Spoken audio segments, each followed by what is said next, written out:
नमस्कार प्रिय साथियों, वादे के मुताबिक हम हाजिर हैं कुछ सच्ची और अच्छी खबरों के साथ।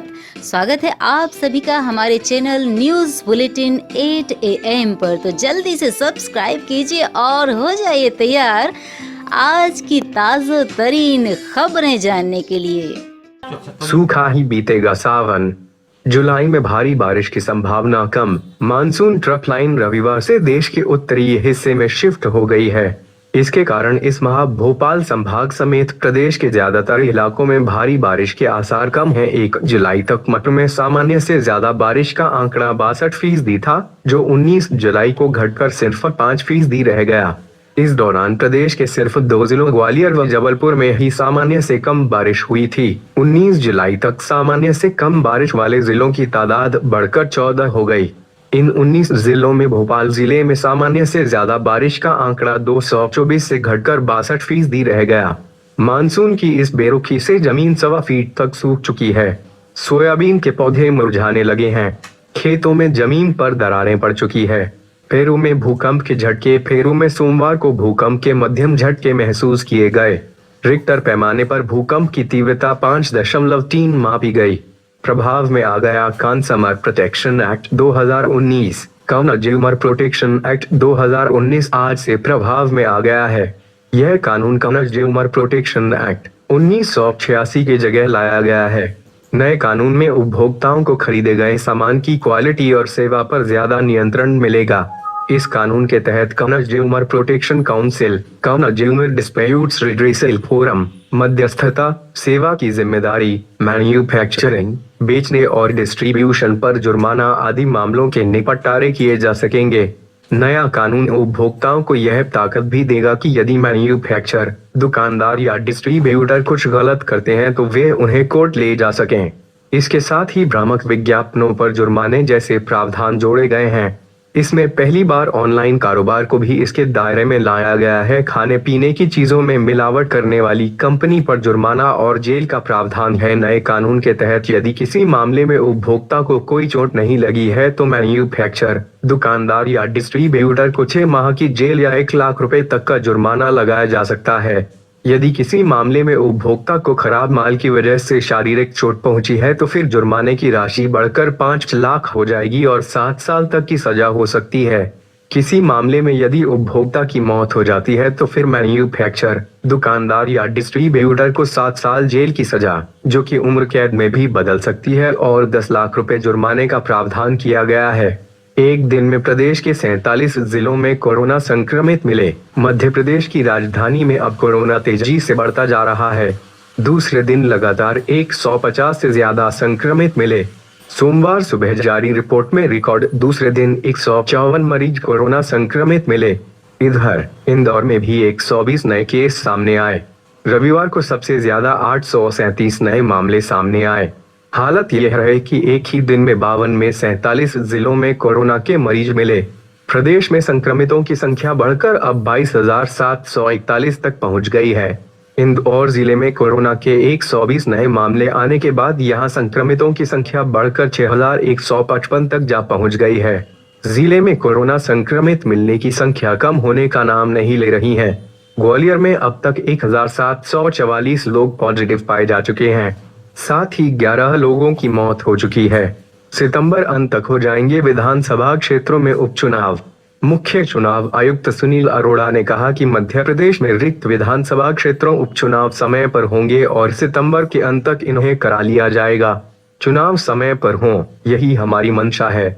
संवैधानिक स्थिति देखी जाए तो 6 महीने के अंदर चुनाव होते हैं और हुए हैं, लेकिन किसी विपरीत स्थिति में हम राज्य सरकार से बात करेंगे। प्रदेश में 26 सीटों पर उपचुनाव होना है। आयोग ने सख्त हिदायत देते हुए कहा है कि कोरोना महामारी के बीच राजनीतिक दल बड़ी सभाएं करने से परहेज करें ताकि संक्रमण को फैलने से रोका जा सके। नेताओं को एक सपोर्ट करेगी कांग्रेस। कांग्रेस ने कहा है कि कांग्रेस छोड़ भाजपा में जाने वाले विधायकों के खिलाफ मोर्चा खोला जाएगा। साथ ही उन्हें जनता के सामने एक सपोर्ट कर दिया जाएगा। कांग्रेस ने यह बयान सोमवार को प्रेस कॉन्फ्रेंस में दिया है। इसमें प्रदेश कांग्रेस के मीडिया प्रभारी जीतू पटवारी समेत अनेक नेता भी मौजूद थे। पटवारी ने कहा कि भाजपा में शामिल हुए पूर्व विधायकों के लिए कांग्रेस मोर्चा खोलने वाली है। इसके साथ ही ऐसे विधायकों को एक सपोर्ट भी किया जाएगा। गौरतलब है कि हाल ही में कांग्रेस ने एक सर्वे भी कराया जिसमें दावा किया जा रहा है कि मध्य प्रदेश में भाजपा के खाते में सिर्फ एक सीट ही जा रही है, बाकी सभी सीटें कांग्रेस जीत रही है। आईपीएस वी मधु कुमार के खिलाफ लोकायुक्त ने स्वतः संज्ञान लिया। मध्य प्रदेश के ट्रांसपोर्ट कमिश्नर पद से हटाए गए आईपीएस अधिकारी वी मधु कुमार के मामले में अब लोकायुक्त एन.के. गुप्ता ने स्वतः संज्ञान ले लिया है। 2 दिन बाद मामले में जांच के आदेश दिए गए हैं। मामले की जांच विशेष पुलिस स्थापना के पुलिस अधीक्षक स्तर का अधिकारी करेगा। मधु कुमार का एक वीडियो वायरल हुआ है। इसमें वे पुलिस अफसरों से लिफाफे लेते देखे जा रहे हैं। हालांकि इससे पहले सरकार की तरफ से शिकायत नहीं मिलने की बात कहकर मामले को टाला जा रहा था। शासकीय भर्तियों में ओबीसी आरक्षण पर जबलपुर हाईकोर्ट की रोक बरकरार। मध्य प्रदेश हाईकोर्ट ने राज्य में अन्य पिछड़ा वर्ग को सरकारी नौकरियों में 27% आरक्षण पर रोक को फिलहाल जारी रखा है। कमलनाथ सरकार ने 2019 में आरक्षण अधिनियम संशोधन विधेयक लाकर प्रदेश में ओबीसी के आरक्षण का कोटा 14 से बढ़ाकर 27% करने का फैसला किया था। सरकार के इस फैसले के खिलाफ तमाम संगठनों ने हाईकोर्ट में याचिकाएं दायर की थीं, जिस पर सुनवाई करते हुए कोर्ट ने रोक लगाई थी। अब इन याचिकाओं पर सुनवाई के लिए हाईकोर्ट ने अगली तारीख 18 अगस्त रखी है। इस दिन फाइनल सुनवाई की जाएगी।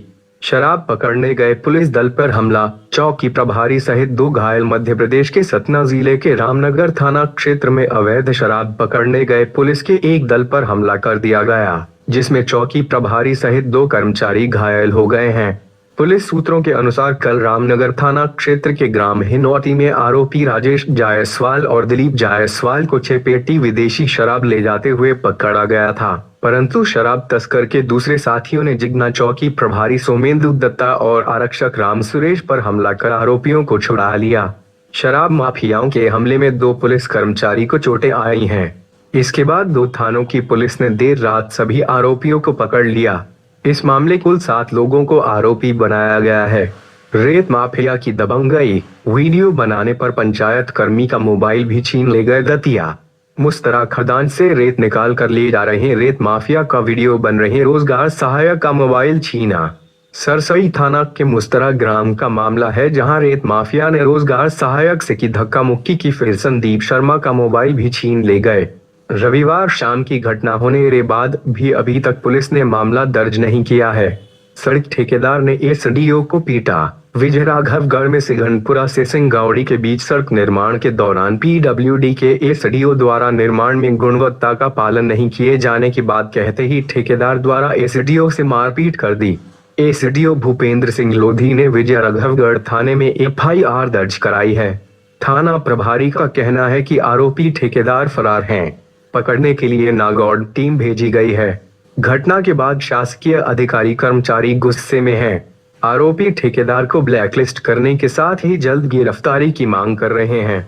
नरेंद्र सिंह तोमर के छोटे भाई का दिल्ली के एम्स में हुआ था निधन। दूसरे दिन चचेरे भाई ने सड़क हादसे में दम तोड़ा। भोपाल, केंद्रीय मंत्री नरेंद्र सिंह तोमर को दोहरा सदमा लगा है।